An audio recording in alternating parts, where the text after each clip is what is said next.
Hello दोस्तों, कैसे हैं आप? आशा रखती हूँ सभी अच्छे ही होंगे। दोस्तों, आज हम पढ़ने जा रहे हैं क्रिया। आज की क्लास का हमारा टॉपिक रहेगा क्रिया।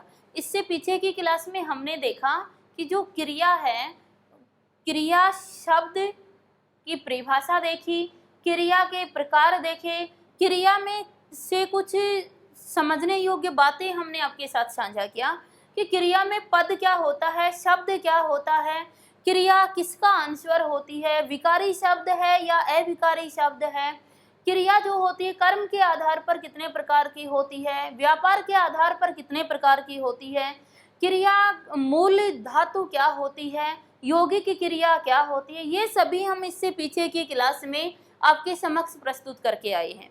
आज हम देखने जा रहे हैं क्रिया कर्म के आधार पर क्रिया। दोस्तों, क्लास को पूरी देखिएगा, पूरी क्लास देखिएगा, बीच में स्किप मत कीजिए। क्रिया का सकर्मक और अकर्मक रूप, इससे आसान शायद ही किसी ने आपको पढ़ाया होगा। एक बार क्लास देखोगे, जिंदगी भर नहीं भूलोगे, कमेंट करके बताओगे मैम इतना आसान तरीका। आइए देखते हैं क्रिया का हमने देखा कि जो क्रिया पीछे की क्लास में हम देखकर आए हैं कि एक वाक्य आपको दिया जाता है और वाक्य है राम आम खाता है। आम खाता है, वाक्य है राम आम खाता है। दोस्तों, समझने की कोशिश कीजिए, इसमें राम हमारा क्या है? कर्ता शब्द है। राम कर्ता है, आम क्या है आपका? कर्म शब्द है, खाता है क्या है आपका? क्रिया शब्द है। ये तीन हमने इस वाक्य में देखा। राम यहाँ करता है, आम यहाँ कर्म है और खाता है यहाँ क्या है? क्रिया है। अब ये जो तीनों पद हैं, देखो, जब एक शब्द लिख दिया जाता है तो ये शब्द कहलाता है, और जब इस शब्द को किसी वाक्य में प्रयोग कर दिया जाता है तो पद कहलाता है। तो ये जो तीन पद हमें वाक्य में दिखाई दे रहे हैं, कर्ता पद है, कर्म पद है और क्रिया पद है, इनको हमने देखा कि जो कर्ता पद हम कैसे पहचानते हैं। वैसे तो जो कर्ता होता है ये कार्य का करने वाला होता है, कार्य का करने वाला कर्ता कहलाता है, और जो कार्य किया जाता है उस कार्य को क्या कहते हैं? हम कर्म कहते हैं। और कार्य करने की जो प्रोसेस होती है, जो विधि होती है, उसे क्या कहते हैं? हम क्रिया कहते हैं। देखिएगा, हम बात करते हैं राम आम खाता है। हम ये व्याकरण की भाषा हमें समझ नहीं आती, तो हम डायरेक्ट कैसे जाने कि इस वाक्य में कौन सा कर्ता है, कौन सी क्रिया है और कौन सा कर्म है? यह जानने के लिए सबसे आसान तरीका मैं आपके सामने प्रस्तुत कर रही हूँ कि कोई भी वाक्य है, इस वाक्य में आप कौन का क्वेश्चन कीजिए।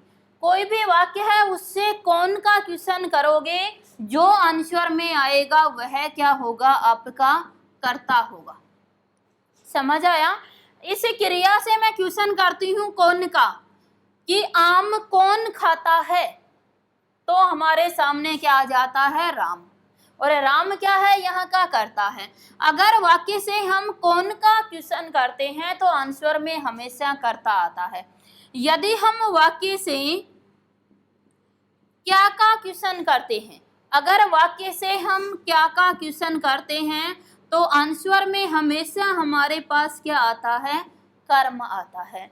जैसे हम ये कहें राम क्या खाता है, राम क्या खाता है, आंसर आ जाएगा आम, और आम क्या है? यहाँ पर कर्म है। इतना सभी को समझ आया कि यदि हम वाक्य से कौन का क्वेश्चन करें तो हमेशा कर्ता शब्द निकल कर आता है, यदि हम क्या का क्वेश्चन करें तो हमेशा कर्म शब्द निकल कर आता है। आइए अब हम देखते हैं कि कर्म के आधार पर, कर्म की प्रधानता के आधार पर क्रिया के कितने भेद होते हैं? दो भेद होते हैं।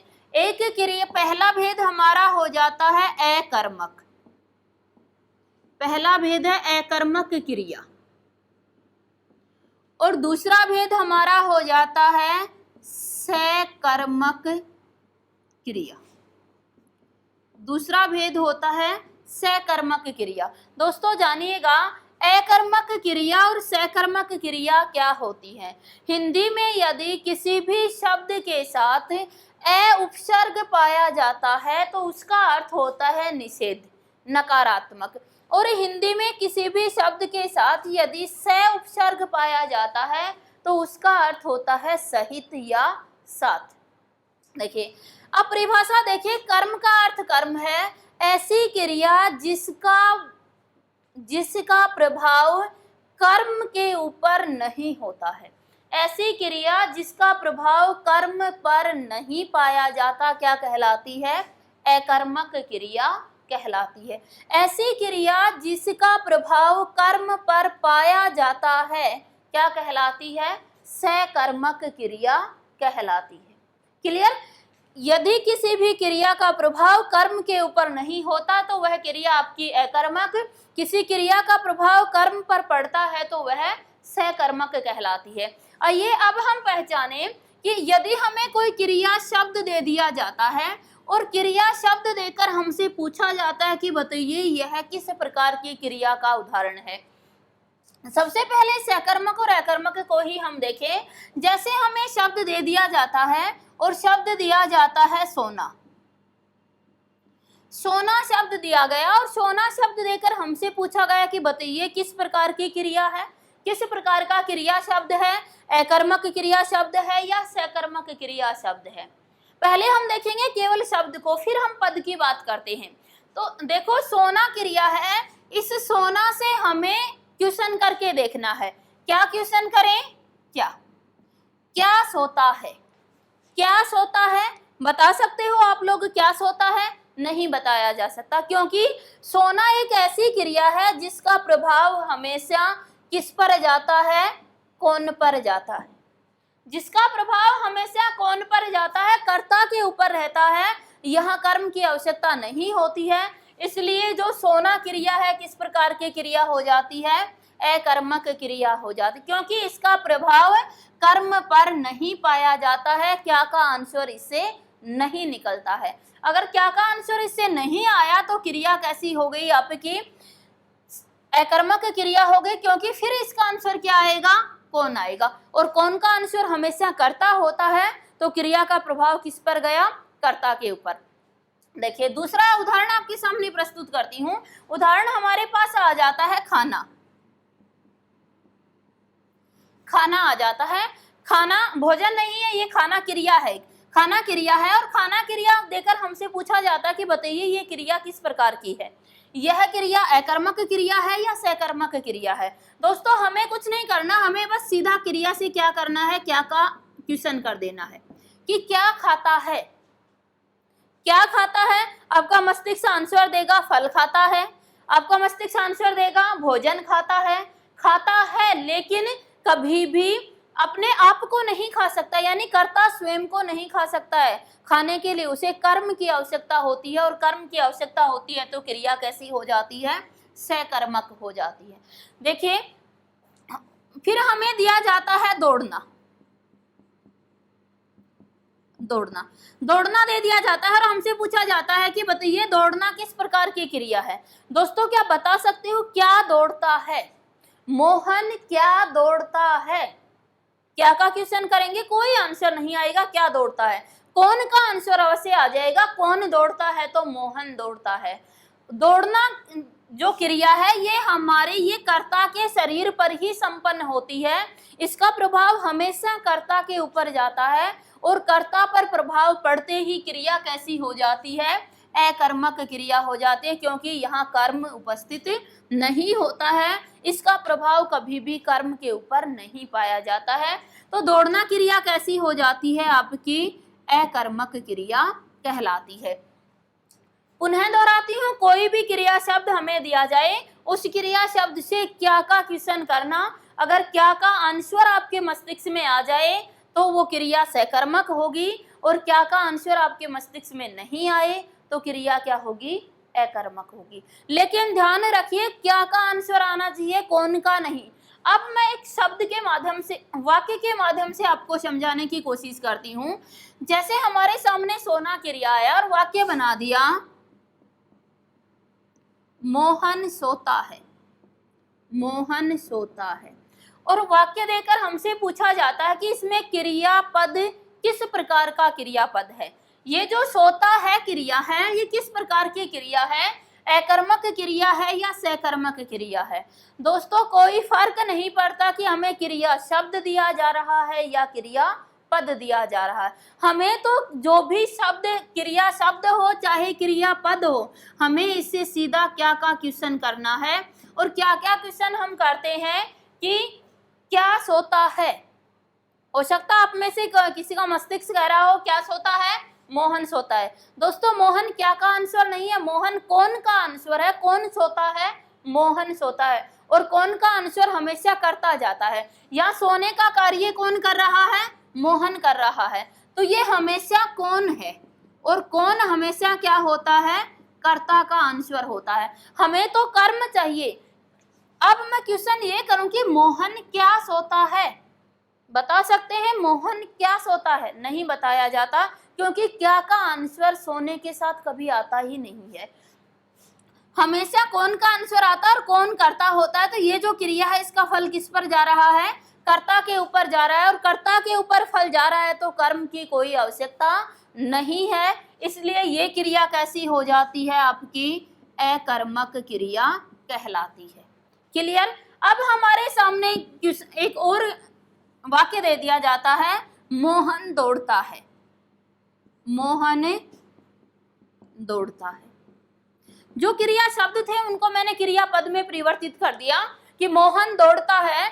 ये जो दौड़ता शब्द है, ये दौड़ता हमारा क्रिया शब्द है। और हमसे पूछा जाता है कि बताइए किस प्रकार की क्रिया है, सकर्मक क्रिया है या अकर्मक क्रिया है। पुनः वही दोहराऊंगी दोस्तों, कुछ नहीं करना, चाहे कितना ही बड़ा वाक्य आपके सामने दिया गया हो, हमें सिर्फ और सिर्फ क्रिया शब्द से क्या का क्वेश्चन करना है। अगर क्रिया शब्द से हम क्या का क्वेश्चन करते हैं और हमारा मस्तिष्क कोई भी आंसर दे देता है तो क्रिया सकर्मक होगी, नहीं तो क्रिया अकर्मक हो जाएगी। देखिएगा, मोहन दौड़ता है। अब क्वेश्चन करके देखना, मोहन क्या दौड़ता है, मोहन क्या दौड़ता है। क्या आपके मस्तिष्क में प्रत्यक्ष या अप्रत्यक्ष रूप से कोई आंसर आ रहा है, मोहन क्या दौड़ता है। नहीं दे सकते आंसर, मोहन क्या दौड़ता है, यह आंसर हम नहीं दे सकते। और नहीं दे सकते तो क्रिया कैसी है, अकर्मक है। यदि हम आंसर क्या का दे देते तो वो कर्म को उपस्थित कर देता, वो कर्म को हमारे सामने रख देता और क्रिया सकर्मक हो जाती। वैसे अगर हम देखना चाहें तो जो दौड़ने का फल है किस पर जा रहा है, मोहन पर ही पड़ रहा है। और मोहन पर पड़ रहा है तो मोहन यहाँ करता है, और करता है तो भी क्रिया कैसी है, आपकी अकर्मक क्रिया है। उसके बाद मैं आपके सामने वाक्य बनाती हूँ, और वाक्य आता है मोहन खाता है। मोहन खाता है। दोस्तों वाक्य को देखिए, मोहन खाता है। अगर हम ये देखें तो यहाँ वाक्य में कर्म तो उपस्थित नहीं है, लेकिन फिर भी हम क्रिया से क्वेश्चन करके देखें, हमें कोई लेना देना नहीं है कि वाक्य में कर्म उपस्थित है या नहीं है। हमें क्रिया को सकर्मक और अकर्मक जानने के लिए सिर्फ और सिर्फ क्रिया से क्वेश्चन करना है। और क्रिया से क्वेश्चन क्या क्या करते हैं और क्या क्या करते हैं, तो जो आंसर हमारा मस्तिष्क दे देगा, अगर आंसर दे देता है तो क्रिया को सकर्मक कह देना, अगर आंसर नहीं देता है तो क्रिया अकर्मक हो जाएगी। जैसे हम ये कहें मोहन खाता है, इसमें खाता है से हम क्या का क्वेश्चन करते हैं, मोहन क्या खाता है। खाता से क्वेश्चन किया हमने, क्या का क्या खाता है, तो कहेगा मोहन क्या खाता है, तो आपका मस्तिष्क कहेगा मोहन खाना भी खा सकता है, मोहन फल भी खा सकता है, मोहन कुछ भी खा सकता है। उसका आंसर आपका मस्तिष्क देता है। अगर क्या खाता है, क्या खाता है तो फल, सब्जी, भोजन कुछ भी खाता है, इसका आंसर आपका मस्तिष्क देगा। और मस्तिष्क देगा तो क्रिया कैसी हो जाएगी, आपकी सकर्मक हो जाएगी। पुनः दोहराती हूँ, जरूरी नहीं है कि वाक्य में कर्म उपस्थित हो, यह जरूरी नहीं है क्रिया को सकर्मक बनाने के लिए। क्रिया सकर्मक है तो आपका मस्तिष्क जो है वो कर्म का आंसर देगा, चाहे वाक्य में उपस्थित हो चाहे वाक्य में उपस्थित न हो। अगर क्या का आंसर आपके मस्तिष्क में आता है तो क्रिया आपकी हमेशा सकर्मक होती है। अगर क्या का आंसर मस्तिष्क में नहीं आता है तो क्रिया क्या होगी, अकर्मक होगी। चलिए, ये सकर्मक और अकर्मक क्रिया को पहचानना था। अब मैं आपके सामने एक वाक्य रखती हूँ जो हरियाणा के एक एग्जाम में पीछे पूछा गया था, और क्वेश्चन हमसे पूछा गया, पक्षी आकाश में उड़ता है, पक्षी आकाश में उड़ता है। ये वाक्य है आपके सामने कि पक्षी आकाश में उड़ता है। दोस्तों बताइए, इसमें पहले तो ये पहचानिए कि इसमें क्रिया शब्द कौन सा है। क्रिया शब्द कौन सा है? उड़ता है। जो उड़ता है यह यहाँ क्रिया का कार्य कर रहा है, और ये क्रिया उड़ता है यहाँ क्रिया है, तो बताइए यह क्रिया सकर्मक है या अकर्मक है? जल्दी से कमेंट करके बताइए दोस्तों कि पक्षी आकाश में उड़ता है, या उड़ता जो क्रिया है यह सकर्मक क्रिया है या अकर्मक क्रिया है। आपको कुछ भी नहीं करना है, सीधा आप चाहे कितना ही बड़ा वाक्य हो, आपको क्रिया शब्द से क्या का क्वेश्चन करना है। आइए इस क्रिया शब्द से हम क्या का क्वेश्चन करते हैं, देखते हैं कि पक्षी आकाश में क्या उड़ता है। पक्षी आकाश में क्या उड़ता है? दोस्तों आंसर दे सकते हो। पक्षी आकाश में क्या उड़ता है? नहीं, पक्षी आकाश में क्या उड़ता है इसका आंसर हमारा मस्तिष्क दे ही नहीं सकता, और इसका आंसर मस्तिष्क नहीं देता है तो क्रिया कैसी हो जाती है आपकी? अकर्मक हो जाती है, क्योंकि कर्म हमारा मस्तिष्क दे ही नहीं रहा है कि इसमें कोई कर्म है, इसका प्रभाव किसी कर्म के ऊपर होगा, और कर्म नहीं है तो क्रिया कैसी है? अकर्मक होगी। अब आपके मस्तिष्क में आ रहा होगा कि मैम एक बार इतना और बता दीजिएगा कि इसमें जो बाकी शब्द बचे उनको क्या कहेंगे। दोस्तों सबसे पहले हम कर्ता खोजते हैं इस वाक्य में, और कर्ता खोजने के लिए वही है कि क्रिया से कौन का क्वेश्चन करो। अगर क्रिया से कौन का क्वेश्चन करते हो और मस्तिष्क में आंसर आ जाता है तो वो आंसर आपका कर्ता होगा। देखिएगा, हम कहते हैं कि आकाश में कौन उड़ता है, आकाश में कौन उड़ता है? कौन उड़ता है? पक्षी। तो पक्षी कौन का आंसर, और कौन का आंसर हमेशा क्या होता है? कर्ता होता है आपका, है ना। उसके बाद हम देखते हैं शब्द हमारे पास बच गया आकाश में।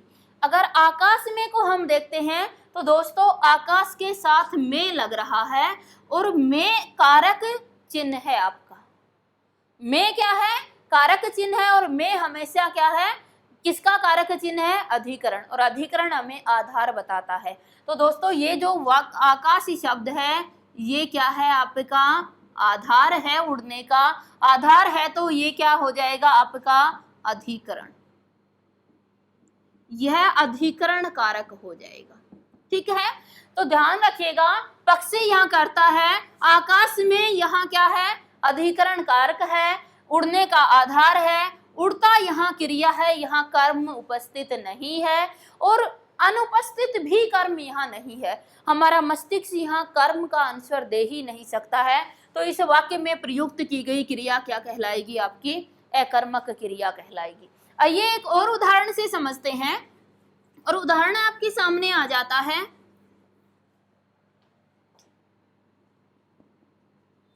बच्चा पलंग पर सोता है। बच्चा पलंग पर सोता है। जल्दी से बताइएगा कि ये इसमें प्रयोग की गई क्रिया सकर्मक क्रिया है या अकर्मक क्रिया है? कमेंट करके बताइएगा जल्दी से कि बच्चा पलंग पर सोता है, इसमें क्रिया शब्द कौन सा है? सोता है। और जो सोता है क्रिया शब्द है यह सकर्मक है या अकर्मक है, यह आपको बताना है। दोस्तों सिंपल सा वही कहूंगी फिर आपसे कि जो भी क्रिया शब्द है उससे क्या का क्वेश्चन कीजिए, और क्या का क्वेश्चन करते हो तो आंसर क्या आता है। अगर आंसर आ जाता है क्या का तो क्रिया को सकर्मक कह दो, अगर आंसर नहीं आता है तो क्रिया अकर्मक हो जाएगी। बच्चा पलंग पर क्या सोता है? बच्चा पलंग पर क्या सोता है? बता सकते हो? नहीं, नहीं बता सकते हैं तो क्रिया कैसी हो जाएगी? अकर्मक। समझ आया कि यदि क्रिया से क्या का क्वेश्चन करें और क्या का क्वेश्चन करने पर हमारा मस्तिष्क आंसर दे दे तो क्रिया को सकर्मक कह देना, नहीं देता है तो क्रिया अकर्मक हो जाएगी। क्या का आंसर हमारा सोता से क्या का आंसर नहीं निकला, नहीं निकला तो फिर क्या है, क्रिया अकर्मक क्रिया है। दोस्तों वैसे देखते हैं इस जो वाक्य है इसमें क्या क्या है। देखो अब इस क्रिया से हम कौन का क्वेश्चन करें, कौन का क्वेश्चन करते हैं कि कौन सोता है, कौन सोता है, बच्चा। तो बच्चा क्या हो गया आपका, कर्ता, क्योंकि कौन का आंसर हमेशा क्या होता है, कर्ता होता है। तो कौन का आंसर दिया हमने, कौन सोता है, बच्चा सोता है, तो बच्चा क्या हो गया आपका, कर्ता शब्द हो गया।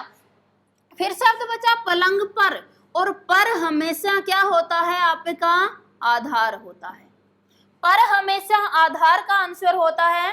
तो आधार, आधार को क्या कहेंगे, वही अधिकरण कारक है, और अधिकरण कारक है तो पलंग में क्या है, कारक है। पलंग कारक शब्द है, कौन सा, अधिकरण का उदाहरण। और अधिकरण अगर है तो फिर ये कर्म नहीं है, कर्म नहीं है। अगर कर्म होता तो क्रिया हमारी सकर्मक हो जाती, क्योंकि कर्म नहीं, ये क्या है आपका अधिकरण कारक का उदाहरण है, ये क्या है आपका कर्ता है, और ये क्या है, क्रिया है। और प्रत्यक्ष या अप्रत्यक्ष रूप से हम यहाँ क्या का आंसर नहीं दे सकते, नहीं दे सकते तो क्रिया भी क्या होगी, अकर्मक हो जाएगी। आशा रखती हूँ सभी को समझ आया होगा सकर्मक और अकर्मक क्रिया में भेद कैसे करें। चाहे हमें खाली शब्द दे दे और शब्द देकर ये पूछे कि बताइए किस प्रकार की क्रिया है, या कोई भी वाक्य हमें दे दे और वाक्य देकर पूछे कि किस प्रकार की क्रिया है, सकर्मक या अकर्मक।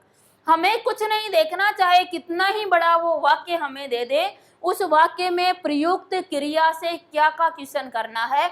अगर क्या का आंसर हमारे मस्तिष्क ने दे दिया तो क्रिया को सकर्मक कह देना, अगर क्या का आंसर हमारे मस्तिष्क ने नहीं दिया तो क्रिया को अकर्मक कह देना।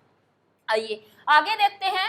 आगे हमारे पास आती है सकर्मक क्रिया। दोस्तों सकर्मक क्रिया दो प्रकार की होती है, एक होती है एक कर्मक और दूसरी होती है आपकी द्विकर्मक।